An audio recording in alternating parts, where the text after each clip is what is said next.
Olá, caros amigos e amigas, seguidoras do programa Passa a Bola.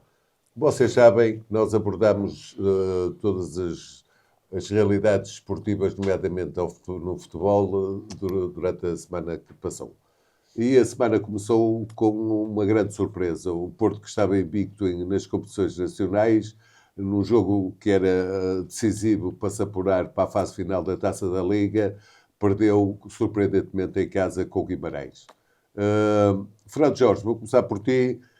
Que se deu esta derrota do Porto? O Farioli rodou demais a equipa ou o Guimarães mostrou personalidade e classe para vencer o Dragão? Bem, antes de mais, olá para ti e para o Moreno e para os ouvintes que nos vão acompanhar. Deu-se naquilo que eu estou farto de frisar aqui. Mais tarde ou mais cedo as pessoas vão acabar por me dar razão quando eu digo que o setor mais importante do Porto é os defesas centrais. E aqui tivemos 3 problemas. O primeiro problema foi o Farioli, que acho que está a fazer uma rotatividade muito alta. Não é que eu não seja apologista disso, deve fazer. Mas tirar 7 ou 8 de uma vez são muitos, porque o Porto não tem plantel suficiente para substituir os 11 titulares, ou 12, ou 13, ou 14. Não tem. E viu-se neste jogo. Depois, e nomeadamente, dou aqui um exemplo do Alsner, eu chamo-lhe o Alsner do Porto, que é o Pablo Rosário, que foi uma nulidade da defesa central. Ele deu ali várias gafes, e ali até o próprio Pipi, que também não esteve grande coisa. E depois os outros. A segunda foi o Guimarães, que aproveitou, não fez uma grande exibição, mas aproveitou os erros, está mais pragmático, está com outra equipa, está rodado, tirando o Nelson Oliveira, que, enfim, marcou lá o penalti e tudo, mas não fez mais nada durante o jogo. Foi uma nulidade absoluta, aliás, passou... Era ao lado de uma grande carreira, não, porque ele nunca foi, para mim, nunca foi um grande jogador. Fisicamente é um jogador pulsante, tem bons pés e tudo, mas é malandro, não quer trabalhar, de certeza absoluta, é mau profissional, de certeza absoluta. E, portanto, anda aqui com o Guimarães, até tem lá melhor, mas provavelmente estava magoado, e o treinador Luís Pinto quer poupá-los também para o campeonato, que eles estão a subir de coisa. E, portanto, o Guimarães aproveita bem a ineficácia do Porto. O Porto praticamente pouco jogou. Houveram aqui jogador, depois lesionou-se também o Gabi. Gabriel Veiga também se lesionou, até se pensou que ia ter uma lesão que podia eventualmente ser grave. Afinal, não é, ainda bem para ele e para o Porto. Mas os jogadores como o Alarcão, o Caramal, a ponta de lança, o Porto tem um problema aqui, porque tem só o Samu, quanto a mim, porque eu continuo a dizer que o Denis Gu, por exemplo, não joga no Lessa. Não era titular. Mas mesmo sem estar magoado, continuo com a minha, que não é jogador para o Porto, para substituir, para jogar a titular indiscutível, não é? Tirando o Samu, se o Samu tiver um problema, que pode acontecer uma lesão ou qualquer coisa do género, o Porto neste momento não tem. Mas acredito que o Porto em janeiro tem que ir buscar um ponto de lança. Aliás, agora com o holandês que se magoou e acabou a época para ele, e provavelmente acabou a carreira, porque o cuidado que ele tem, muito dificilmente vai voltar. É difícil. Talvez para um clube holandês. Exato. Não é difícil. Com a idade que ele tem, vai arrumar as botas, provavelmente. É uma lesão grave, que não é fácil nesta idade. E, portanto, o Porto vai obrigatoriamente ter que ir buscar um ponto de lança. Emprestado ou em definitivo, ou por aquisição. O Porto tem que ir buscar um ponto de lança, porque não é como o Samu que vai fazer o campeonato, a Europa League, a Taça, etc. São muitos jogos e precisa de ter aqui alguém para pelo menos a suplente, e até para jogar em alguns jogos que seja necessário jogar com 2 pontos de lança, ou 3. O Porto só tem o Samu, quanto a mim, o Denis Gu, volto a dizer, nem no Lessa ele é titular indiscutível. Nem no Lessa. E estamos a falar de um campeonato de Portugal. E depois, o Guimarães jogou muito bem, subiu a produção do Guimarães, mesmo que, porque o Guimarães perdeu, quanto a mim, os melhores jogadores que tinha, uns 4 ou 5 tiveram que vender, nomeadamente por causa do passivo que o Guimarães tinha, tiveram que vender jogadores, fizeram uma boa campanha, o Rui Borges, na altura, a nível europeu, e foi a safra do Guimarães para fazer uma safra de algum valor. Portanto, o Guimarães está a jogar bem, tem lá alguns bons jogadores, e, portanto, vai fazer um campeonato razoável. Fez uma boa aquisição, quanto a mim, que era preciso. O Rodrigo Abascal é um indivíduo que se impõe ali atrás. É um Uruguai, é um indivíduo da raça, eu vi no Boa Vista. Foi sempre titular indiscutível do Boa Vista, era um comandante, e, portanto, ele está-se a impor ali. Não tinha dúvidas nenhumas que ele ia ganhar ali o lugar de caras, e, portanto, está mais do que visto que ninguém lhe tira ali o lugar, e era importante para o Guimarães, porque tinha lá um defesa central que até nem era bom, Villanueva, mas era um central que dava muitas fífias. O Rodrigo não dá esse tipo de fífias e é um indivíduo concebido. Portanto, uma vitória má para o Porto, porque o Porto em 19 edições, esta é a 20ª, só tem uma vitória na Taça da Liga. Desde já digo que para mim a Taça da Liga já devia ter desaparecido do mapa, porque é uma edição que não tem interesse nenhum. Não tem interesse nenhum. Ninguém ganha nada com ninguém ganha nada com isto, e os primeiros 4 e os 2 segundos e os primeiros 2 da Liga 2 não têm interesse nenhum. Eles querem ou acabar com isto em definitivo ou fazer isto de outra maneira possível, em que o campeão ou o que ganha não podem ser estes 4, porque no fundo, quer dizer, isto está tudo feito para ser formatado de tal maneira para serem sempre os 4. O Benfica, o Porto e o Sporting, e um outsider que possa aparecer, neste caso aqui vai ser o Guimarães, quando podia ser outra equipe. Mas de uma maneira geral, como só temos 3 grandes, eles encaixam aqui mais um e andam aqui a perder tempo com os futebols. Não tem interesse nenhum. Sim, não tem interesse nenhum. Aliás, o Braga exatamente. Também lá está. Luta sempre para ganhar pelo menos a Taça da Liga. E este ano, da maneira como está a jogar o Braga, acredito que o Braga possa fazer aqui umas flores e até ganhar um torneio. Uma pincelada breve sobre o Porto Guimarães. Achas que foi o Porto que exagerou na rotatividade ou o Guimarães está melhor? Realmente é indiscutível, de jogo para jogo. O treinador vai impondo as suas ideias. Mas aqui o que é que aconteceu no Dragão para a primeira derrota caseira a nível interno do Futebol Clube do Porto? Foi as duas coisas, já se falou nisso. De facto, o Porto excedeu-se nas trocas e trocas na equipe. O Farioli talvez tenha descido à terra, porque ele tem andado um bocado de nariz no ar, acha que tem um bom plantel. Bem, ele também não pode dizer que não tem, não é? Mas excedeu-se claramente. E aqueles Dominiques e Rosários não têm nada a ver com os centrais. Se tiveram azar, o Porto se tiveram azar com os centrais. Basta com um que tenha que jogar sem aquela dupla 2, 3 jogos ou 4, tem ali um problema para resolver, porque depois contra os clubes normalmente na Liga há mais retranca, não joga como o Guimarães, há mais retranca e pode correr mais mal. Aqui nem correr mal nem correr bem. Aqui há uma novidade. Relativamente ao Porto e aos adeptos, é que as pessoas que eu fui ouvindo, mesmo durante o jogo, os portistas já assumem derrotas e já aceitam derrotas no Dragão com uma facilidade impressionante.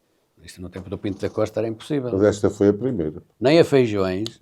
Derrota. Está bem, mas o Porto decidiu ser no Dragão, o Porto no Dragão, fosse a taça da cerveja, se fosse do que fosse, o Porto no Dragão não podia perder um jogo. O Pinto da Costa era ok, o cara me tinha treinado, as pessoas todas... eu não vi o adepto criticar sequer, cá fora, daqueles que só ouvem por aí. Aquela é uma tacinha e tal. Com o Porto, isto é uma coisa nova, é um discurso novo. Com o Porto não era assim que funcionava. Relativamente, há uma coisa, o Guimarães. O Guimarães, não é só... Estava-se a falar no Braga e tal.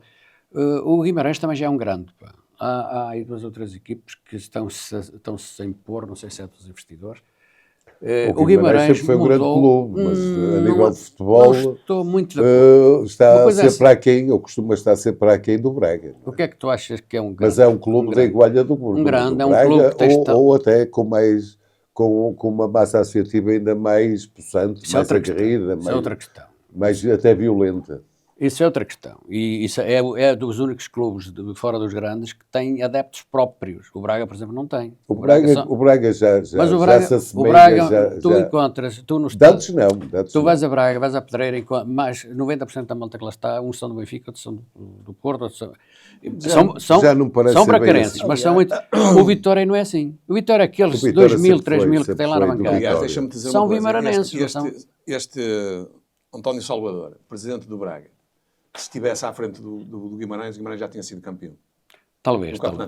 Porque tem outra uma estrutura diferente e outra estrutura diferente, associados diferentes. Enquanto em Braga tens ali aos 4 ou 5 mil com a ver os jogos, tu no Guimarães... E fora nem vão. E andarem com o investimento, porque o problema do Guimarães é que não tem tido investimento. Pelo contrário, tem vendido os melhores jogadores. Mas vai ter, por causa do passivo. Mas agora parece que a maneira como trabalha o António Salvador, que para mim é dos que estão a trabalhar melhor, E vê-se o resultado. Exatamente. Vê-se o resultado. Portanto, o Braga não acompanha, os adeptos do Braga não acompanham, ou a cidade do Braga não acompanha Não apoia tanto como o Guimarães. o crescimento do clube. O Guimarães Esse é que é o grande problema. E o Guimarães, sim. É o único clube fora dos grandes que tem Sempre foi assim. uma massa associativa que é só... Tu Sempre até foi se assim. sentem ofendidos Sim, se perguntar qual é o teu sempre. clube. Até Foram se sentem sempre assim, ofendidos. foram porque sempre assim. São de Vitória, ponto final, não adianta nada. Enquanto que em Braga a maior parte eram benfiquistas. Exatamente. E então, havendo dinheiro, como agora há, que já tem investidores e tal, há jogadores, por exemplo, desfalcaram o Benfica. Não há problema, agora tem ali uma O série... Guimarães lutava sempre para ser quarto Tem clube. ali este Samu Silva... No tempo do Pimenta Machado. O Pimenta Não, mas Machado tem- foi um grande presidente do Guimarães, atenção. Na Na época dele. Sim, mas como afiosices e coisas à mistura, encostado ao Pinto da Costa e a outros... Não, então não compares. Isto é uma estrutura. Sei o Manu. Qual é o problema? Tem o Samu Silva que se calhar é melhor que ele 10 vezes. Ainda agora fez um jogão que O Samu já marcou, é um jogou. jogador que até não foi interessa, formado mas no Boa Vista, Tá já bem, tem uma mas- certa idade. Mas não é do mesmo lugar, não é do mesmo Não, lugar. não. Fazem uma O Samu é médio ofensivo.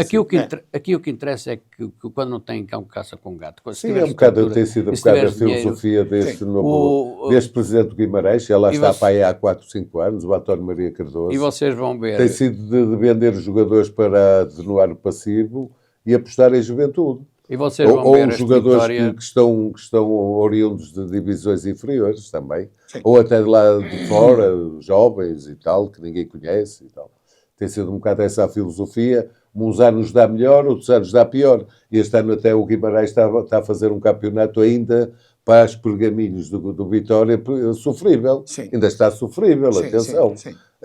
A vitória retumbante é esta sobre o Porto. Sim. Uma vez que o Porto estava invicto nas competições Não internas. está a ir bem, para vós está a ir bem ao Benfica. O Benfica é que está a ir Não, bem. O Vitória Benfica. está mal. E a propósito do Benfica, O Benfica é que na está bem. sexta-feira tínhamos o derby do país, no fundo, o Sporting Benfica. Tinha muita coisa em jogo. O Benfica, se não ganhasse o jogo, corria o risco, como não ganhou, corria o risco de ficar a muitos pontos do Porto, e assim se deu.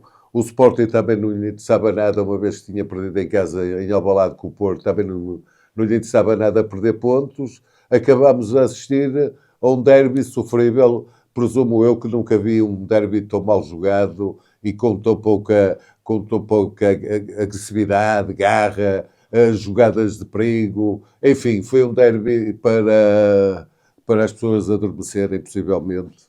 Especialmente na segunda parte, o Sporting queria era que quem estivesse a assistir ao jogo adormecesse, quer no estádio, quer nas televisões. Fernando Jorge, o que é que tens a dizer sobre este derby enfadonho? Olha, antes de mais, podes dizer a frase aí que a gente colocou esta semana. Sim, Já diz quase tudo sobre exatamente, a frase da semana diz quase tudo, ia-me esquecendo da frase.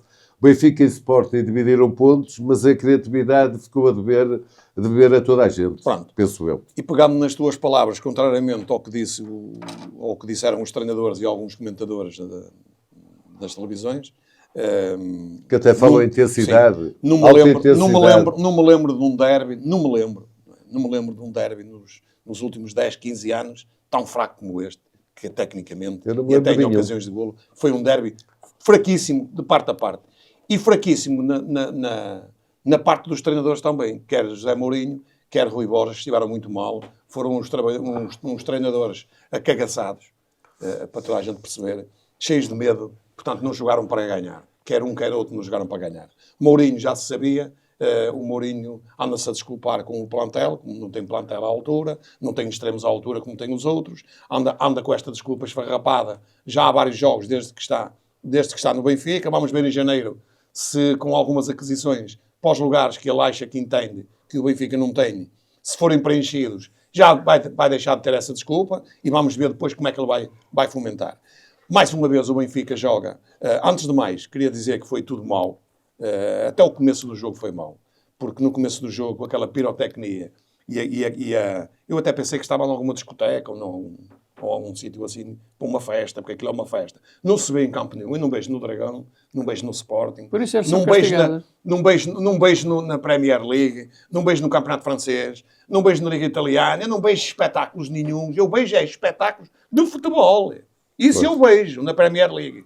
As equipas a jogarem a bola, não é? A jogarem a bola, que é para isso que as pessoas pagam os bilhetes e vão para ver um bom jogo de futebol, taco a taco, jogadas de golo, imprevisibilidade no resultado, pode ganhar uma equipa ou outra, jogam ao ataque, sem medo, emoção, arrodos, até ao fim. E não vejo a pirotecnia, aqueles espetáculos todos, que aquilo é uma vergonha. No Benfica foi uma vergonha. O jogo começou com quase 10 minutos de atraso, precisamente por causa disso. Ninguém se entende. É fumarada no ar, depois anda ali o ar. Opa, agora não vamos começar. Está aqui é só fumaça. Até me lembrei do Pinheiro de Azevedo.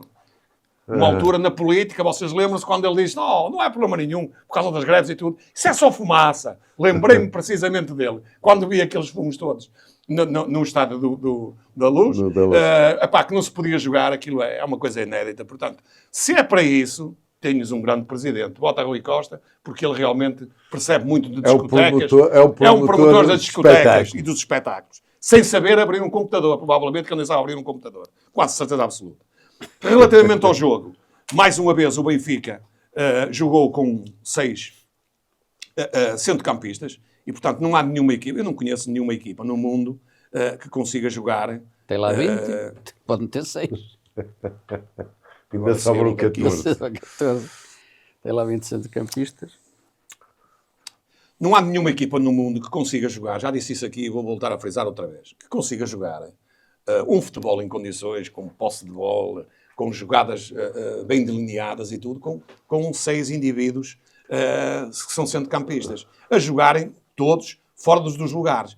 E com isso, até arranjaram o seguinte, arranjaram com que um dos melhores jogadores do Benfica, chamado Frederic Allners, esteja uma nulidade. E provavelmente, neste momento, se calhar, com outro treinador até estaria no banco. Um outro treinador estaria no banco. Não está com o Mourinho porque ele acha que é um dos que tem estatuto na equipa. Portanto, o Benfica, nos primeiros 25 minutos, aos 3 minutos, o Benfica podia logo sofrer um golo. O Osner perdeu a bola dentro da área, uma coisa que nunca aconteceu. E não pode perder, que nem nos amadores se pode perder uma bola daquelas. E depois um remate do Luís Soares, que vem para dentro e remata. E, contrariamente, o Turbinho, é preciso dizer isto, o Turbinho, contrariamente a muitos comentadores, a muitos indivíduos que jogaram a bola e até foram grandes jogadores de futebol, ou estão comprados, ou então estão ceguinhos e precisam de ir ao oftalmologista. Foi uma grande defesa do Turbinho. Não! Foi uma defesa de sorte do Turbinho, porque ele até se atirou ao contrário. Ele tem que se atirar para aquele lado, onde o Luís Soares mete a bola, e ele atirou-se para o outro lado e a bola bateu-lo no pé. Que ele tem umas pernas enormes. Exatamente, não é uma grande defesa, é uma defesa de sorte. A seguir, esse foi um erro crasso dos amadores, ao nível dos amadores. E a seguir, há outro erro ainda mais crasso, do mesmo Turbinho. Porque eu até compro em 90% o Turbinho e 10% o Enzo, que ele está de costas. Ora, meteram a bola quando os jogadores do Sporting estão ali a pressionar, não é? Ele sabe muito bem que o Enzo, quando se virar, pode acontecer. E aconteceu. O Enzo, quando se virar, leva com o Ullmann. E ele só passou ao lado. Mas ele cometeu 2 erros. O primeiro foi meter a bola ali. E o segundo, não defender a bola do Pedro Gonçalves. Aquilo é um remate que qualquer guarda-redes dos amadores defende aquela bola, porque é uma bola atirada.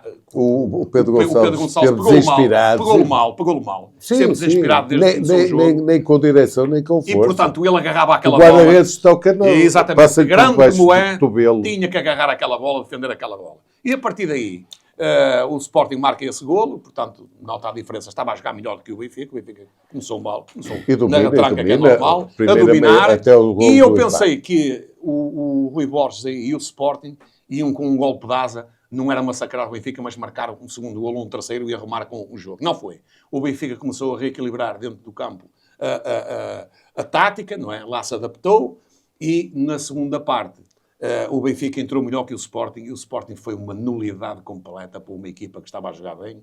Todos nós dizemos, de momento, quem está a jogar melhor a bola já foi o Porto, de momento é o Sporting. Não neste jogo. Este jogo foi um jogo completamente à parte daquilo que o Sporting tem feito, mesmo até a nível europeu, tem jogado bem e tem sido a melhor equipa a trocar a bola. Como é que é possível fazer uma segunda parte? É por isso que nós pusemos essa frase, que explica o que é que foi a falta de criatividade durante o jogo. O Benfica e o Sporting perderam aqui, os seus treinadores, uma grande oportunidade, mais o Benfica até do que o Sporting. O Sporting perde aqui 2 pontos importantes também, porque esteve à frente do marcador e podia ter massacrado. O Kenda não pode ser suplente jogar os primeiros 20 minutos e jogar os últimos, vai jogar 20 minutos ou qualquer coisa do género. Mas jogar os primeiros só pode jogar 20 minutos. Eu, como treinador, o jogador, Pedro Gonçalves, não está em forma, ou só pode jogar 20 minutos. Eu, como treinador, meti-o no fim. E no Gonçalves, não porquê? Porque no fim o Pedro Gonçalves, eu, como treinador, meti-o no fim. E no fim porquê? Porque no fim o Pedro Gonçalves, com os 20 minutos que pode jogar, os jogadores fazem ao contrário. Metem de início. De início toda a gente já confunde do que os outros que já estão cansados. Estes treinadores fazem ao jogador em campo. Para mim, não foi para outros, mas para mim foi. Claro. É tanta a força que o melhor jogador em campo, para mim, não foi para outros, mas para mim foi o Richard Rios. Pela pujança física que ele tem. Ele é que esteve em todo lado. Correu com a bola, fez algumas asneiras, certo, mas ele estava em todo lado. E depois o Sporting na segunda parte. Até tem alguns lances com alguma sorte que o Benfica podia ter concretizado. Nomeadamente num cruzamento que, se não é o Inácio a desviar quase com a nuca da cabeça, o Leandro Barreiro vai entrar para a baliza dentro com a bola vai bater no peito, ele vai entrar para a baliza dentro e, portanto, o Benfica virava aí o resultado. Sim. Porque na segunda parte tiveram 2 ou 3 oportunidades. Essa é grande. Um tiro do Rios, um grande tiro do Rios, que só não foi golo por mero acaso, porque era uma bola indefensável. Exatamente. E outra situação também, portanto, no fundo, resumindo, 3 situações ali que o Benfica, não enquadradas daquelas flagrantes, não são flagrantes, mas são 3 situações que o Benfica podia ter feito os golos. O Sporting, na segunda parte, o Trubinho, ainda bem para ele, porque podia ter pedido uma cadeirinha e sentava-se ali a comer um gelado ou qualquer coisa do género, até ao fim do jogo. Portanto, foi uma nulidade completa e o Rui Borges, neste aspecto, mostrou que é um treinador ainda que tem que ganhar muito calo para treinar. É bom treinar uma equipa a nível do meio da tabela ou qualquer coisa do género, tudo bem, mas treinar o Sporting é totalmente diferente. Portanto, perdem os 2 e ganham o Porto, conforme se viu mais tarde. Moreno, este jogo, como é que analisas este jogo? Gostaste? Foi um jogo paupérrimo? Foi um jogo da treta. O Benfica ficou de vez arredado do título ou o ainda Jorge, não? O Jorge, não, arredado do título. Se jogassem a bola... Então, vocês estão... Houve aí campeonatos em série, o Laje mais tarde que isto, ou foi por esta época aí com 7 pontos de atraso e com pior equipe, e tinha tudo mais mau e ainda foi campeão. Ainda não acabou o primeiro gol, então vocês tenham calma. Agora, é assim, eu não acredito muito nisso, porque o Benfica de facto não está bem servido, nem de treinador, nem de direção, nem de jogadores. A culpa não é dos jogadores, não é provavelmente dos jogadores. Relativamente ao jogo, o Jorge já disse tudo. Como sempre. Eu só queria referir 2 aspectos. Não concordo com isso do Rui Borges. O Rui Borges é um bom treinador, já mostrou que é um bom treinador e que tem golpe de asa para certas coisas. Aqui, não sei o que é que se passou, também acho que ele até faz mal a montagem da equipe. E, efetivamente, o Kenda tem andado aí a partir pratos aí nos últimos jogos, não pode ficar sentado no banco de maneira nenhuma. A segunda parte, também não se entende a forma como depois o Benfica consegue encostar o Sporting lá. O Sporting não vai à área do Benfica uma vez. Eu nunca... Esta época ainda não se tinha visto. E o Rui Borges pareceu-me um bocado acomodado e foi ali depois a inventar com os Iadonides e com as coisas e tal. E não, de facto, era a estratégia, a abordagem ao jogo é que foi mal. Acho eu. Não quer saber para...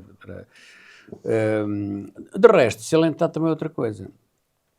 O Sporting tem um jogador que os outros treinadores tinham que pôr os olhos ali naquilo. O Yulman, o Yulman é que faz tudo, faz os gols. É ele que faz, ainda neste jogo, agora com o Benfica. É ele que faz a pressão, ao Barrancheia. É ele que vai, as coberturas a meio com o Rios, ele chegava para o Rios e para o Barreiros, o Barreiros é que se lhe escapava às vezes por entre as pernas, mas de facto chegou para eles todos. Até tem a ver com o treinador, e depois nós não vemos o Enzo fazer esse tipo de pressão na área, o Sósia no campo do Ullmann, a fazer esse tipo de pressão na área do adversário. Fica sempre encostado aos centrais. Não tem a ver. Nem o vemos a pressionar os árbitros como faz o Ullmann. Mas isso não tem a ver. Isso não tem a ver, é isso que eu ia dizer. E o Maxi Araújo está apagado em toda a gente. Isso não tem a ver com os treinadores. Isso tem a ver com o perfil. Não, Ele tinha, também tem a ele ver tinha com o 15 dias, treinador. ele tinha 15 dias de Sporting e tinha todos mais anos, na revelia dos outros todos.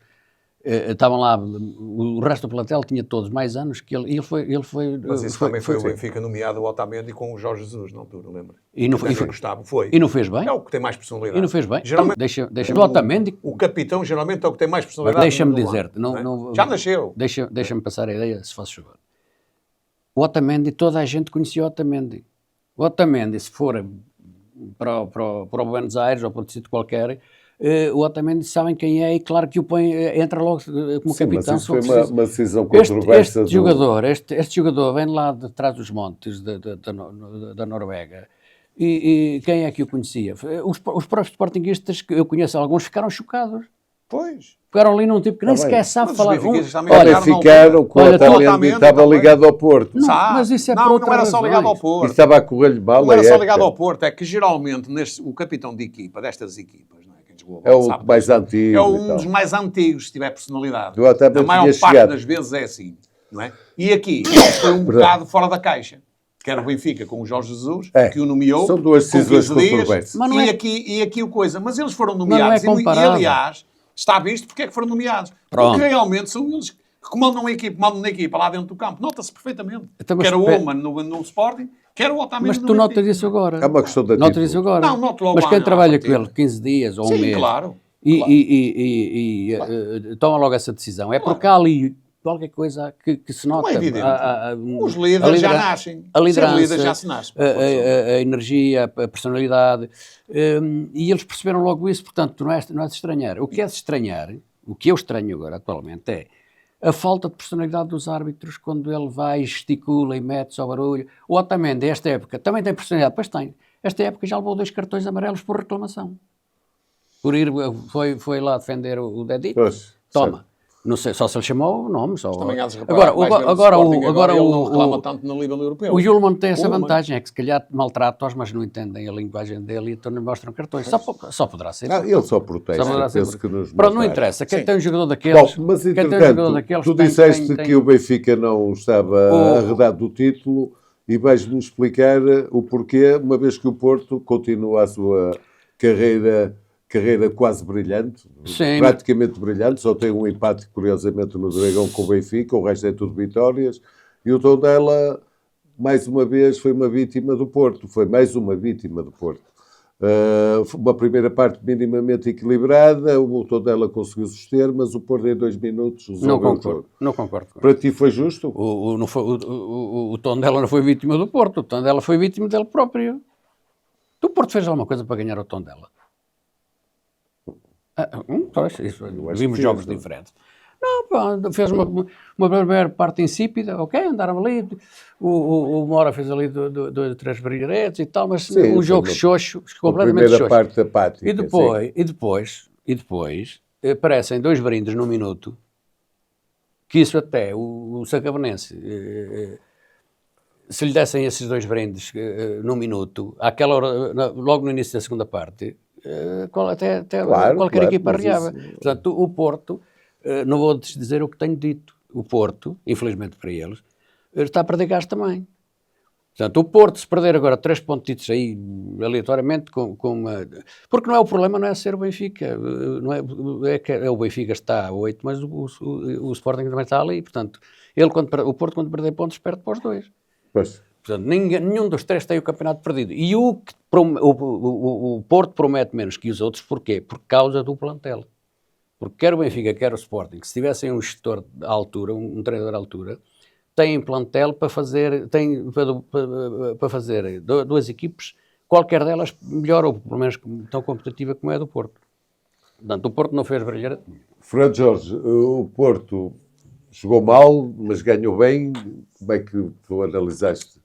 Ou analisas o Tondela 0, Porto 2? Não, eu vou já dizer o seguinte. Aqui o Porto, quando começou o campeonato com o Fariol, com um grande trabalho do treinador Fariol, sem dúvida nenhuma, vê-se aqui cá a mão do treinador. Os jogadores foram buscar assim, uns 5 ou 6. São quase todos titulares. Coisa que, portanto, foram contratações cirúrgicas. Isso é importante. Como fez o Sporting também, com os que contratou, são titulares também. Agora,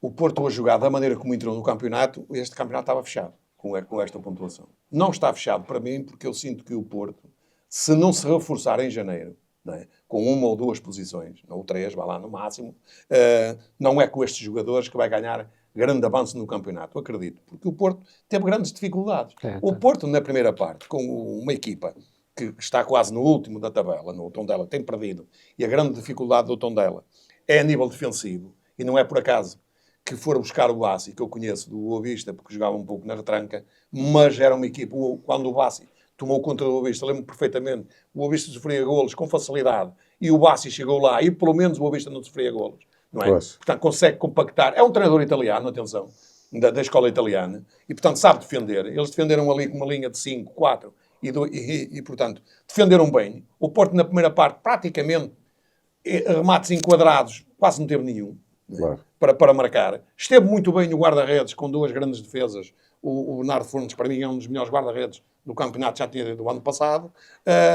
E, portanto, a primeira parte fechou com o Porto em grandes dificuldades. Ninguém pensava que entregou-se com 2 brindes. Desde a parte, conforme o Porto entrou, basicamente o Tondela entregou-se com 2 brindes desnecessários. Nomeadamente o segundo golo. O primeiro golo, ainda dámos de barato, que foi uma boa jogada e tal. É um canto, uma boa cabeçada. O segundo golo, isso é inacreditável. Claro. Ele não pode fazer uma coisa daquelas. Ele também menos a tirar a bola para as pencas ou para fora, ou qualquer coisa do género. Nenhum guarda-redes pode fazer aquilo. Ele também escorregou um bocado no relevado, e depois o William Gomes, como estava ali, aproveitou a bola até respincha ao bater na bola. O salto foi favorável. Também teve sorte, que geralmente às vezes a bola até respincha e vai um pouco para fora. O salto foi favorável. E, portanto, a partir daí, com 2-0, o jogo é outro. Não é? O Porto, jogo que vai ter para a Europa League. A pensar também que o jogo que vai ter para a Europa League. A pensar também que o jogo está a ganho. Toda a gente viu que era muito difícil o Tondela e dar a volta, tinha que marcar 3 golos para dar a volta. Teve lá algumas oportunidades. Acho que o árbitro esteve bem, contrariamente a muitos assobios que fizeram lá. O árbitro esteve bem e o VAR também, com algumas intervenções para o ajudar, esteve bem. Não foi por aí. E o Porto ganha bem. E fez aquilo que era forte. Exatamente. Neste momento aproveitou-o bem, que era os pontos. Foi o grande vencedor da jornada. Neste momento aproveitou-o bem 8 pontos sobre o Benfica e 5 sobre o Sporting, que neste campeonato no Ajax. É preciso ver se não vamos ver o filme, porque o Farioli no Ajax, é preciso rever isto. No Ajax, o Farioli, no fim quase da primeira volta, tem estes pontos também de avanço. 8 pontos. E perdeu o campeonato. Depois acabou por perdê-los na fase. Portanto, agora, o Porto tem que fazer aqui alguns reforços, porque há aqui jogadores que entraram com muito gás. Lembro-me perfeitamente quando o Porto começou o campeonato, não era este Porto, eles jogavam com uma velocidade, com uma força, muita físico. Pá. Há aqui gajos já esgotaram as pilhas. O PP já esgotou as pilhas. O Francisco Moura a defender é uma nulidade. É um jogador fraco. O Alberto Costa é um jogador típico do Farioli. E porquê? E um jogador típico do Mourinho.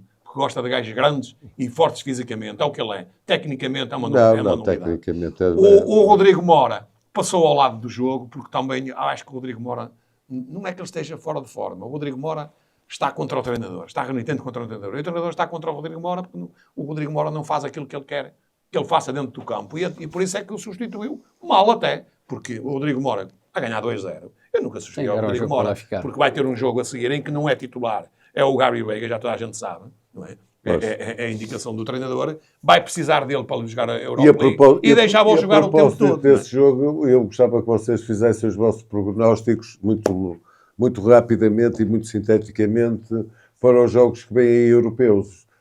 Na Champions League, o Benfica é o primeiro a atuar com o Nápoles. Mais um jogo difícil em que o Benfica joga o tudo ou nada para se manter no play-off. O Bayern joga com o Sporting. O Bayern tem feito uma grande carreira, quer a nível nacional, quer a nível internacional. E o Porto joga em casa com os suecos do Malmö e o Braga vai a Nice. O que é que vos parece sobre o Benfica, Nápoles e o Bayern Sporting, António Moreno?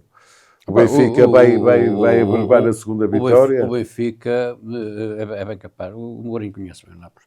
O Benfica é bem capaz de pontuar contra o Nápoles. O Nápoles teve agora um jogo... Pontuar não basta, penso que tem que vencer. Mas a vitória... A Vitória... Porque depois são 2 jogos muito difíceis fora. Fora e em casa. O Real Madrid em casa e fora... Quem é a equipa? Não sei. Quem? O Benfica, depois deste jogo, tem uma visita a quem? Tem a Juventus. À Juventus. Tem a Juventus. À Juventus. E tem o Real Madrid em É casa difícil, depois. difícil. Mas dizia eu Tem que ganhar. Que o Vitórias com o Mourinho é melhor não contar muito com elas, muito menos em jogos desses. Mas pronto, mas o Benfica, até porque o Nápoles não está por aí além, e jogou agora anteontem com a Juventus e foi um jogo exigente, muito Mas mais... ganhou o Nápoles. Ganhou 2-1. Mas foi um jogo exigente, eles lá no Brincão em Serviço, se calhar mais que o do Benfica, e tem mais tempo de descanso. O Sporting com o Bayern não tem nada, tem que ficar à espera de levar poucos. O Bayern crava sempre muitos. Agora deu 5, não sei a quem. O Sporting não tem... Achas que não tem hipótese? Não tem hipótese com o Bayern. Mas também o jogo do Bayern, o jogo do Sport, a qualificação não é posta em causa. Não passa pelo Bayern. Não é posta em causa. O Porto ao Malmo, pronto, é obrigatório ganhar. O Malmo não ganha ninguém. E penso que o Farioli vai continuar talvez com alguma rotação.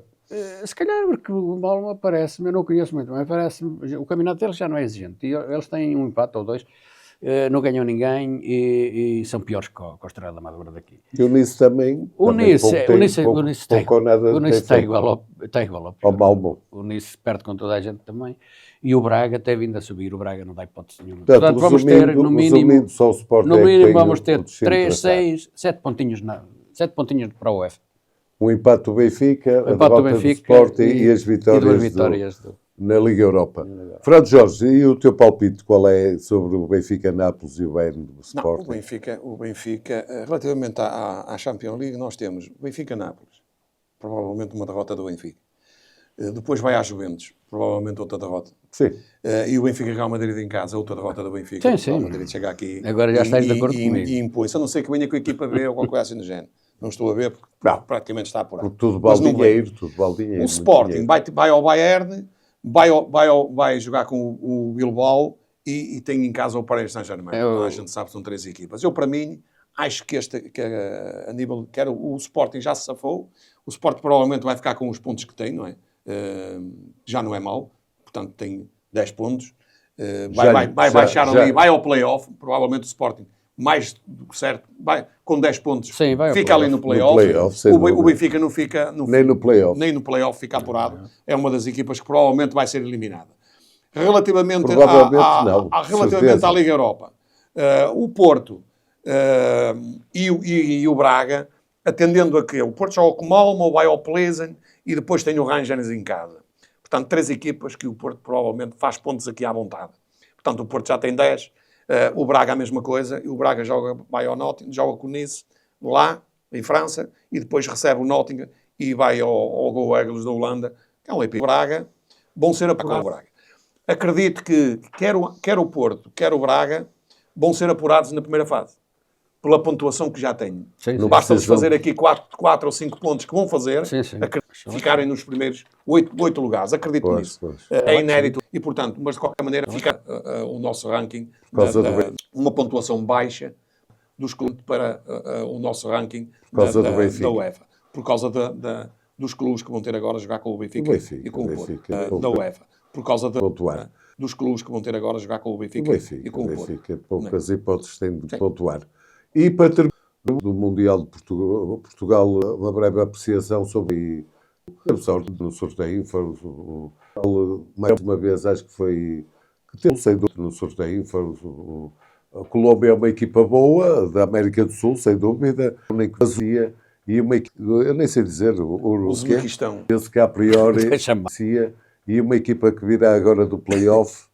Penso que a priori deixa todas as hipóteses para Portugal ser Agora, relativamente a isto, só muito rápido, só dizer o seguinte, e o vencedor da chave do torneio classificatório que engloba estas 3 equipas, que são equipas de categoria. Das chaves do torneio classificatório que engloba estas 3 equipas, que são equipas de categoria, Congo, Jamaica ou Nova Caledónia. Nem conheço isto, nem sei onde é que eles jogam, nem sei onde é que eles jogam. Nova Caledónia. Aqui um recado para a seleção portuguesa. Isto nem vale a pena ser comentado, porque eu aqui, nesta primeira fase, levava lá os sub-17 e eles limpavam. Até porque os primeiros 2 classificados de cada grupo são apurados. Portanto, é por isso que eu levava os sub-17, que eles de certeza que aqui, no mínimo, ficavam em segundo lugar. A Colômbia tem equipa, até para ir mais além. Toda a gente sabe que eles têm bons jogadores. E é uma boa seleção.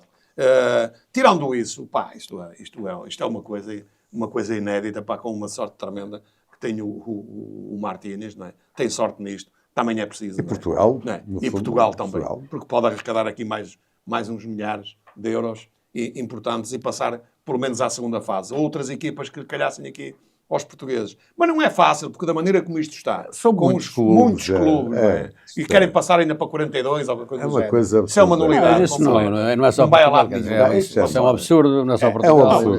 A Argentina a jogar com a Argélia, a Jordânia. Não há. Ou, por exemplo, até a Espanha. Cabo Verde vai jogar com a Espanha.